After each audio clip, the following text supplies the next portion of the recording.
Nous nous trouvons ici devant l'église Saint-Pierre-Esliens du Haut-Langoiran, datant du XIe siècle, à l'exception de la partie supérieure réalisée à la fin du XIXe.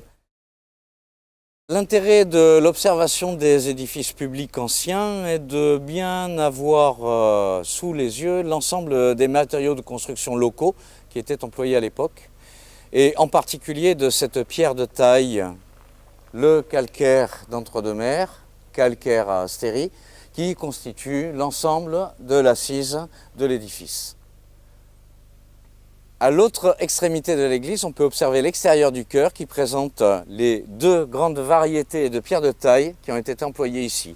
La partie inférieure montre une roche plus grise, très dure, extrêmement massive, qui a servi de soubassement, porteur, et la partie plus haute présente des pierres de taille régulière, présentant à l'intérieur de chaque bloc des structures de dépôt, comme on peut les observer sur la côte de la Ruas à Langoiran.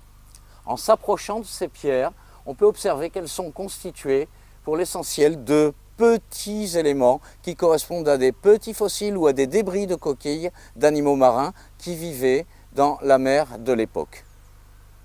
Enfin, le mortier lui-même qui enrobe ces pierres est d'origine locale. On y trouve les graviers typiques des graves d'Entre-deux-Mers, et la partie fine a été obtenue à partir de ce qu'on appelle la pierruche, c'est-à-dire la poudre de pierre calcaire issue de l'extraction des pierres de taille.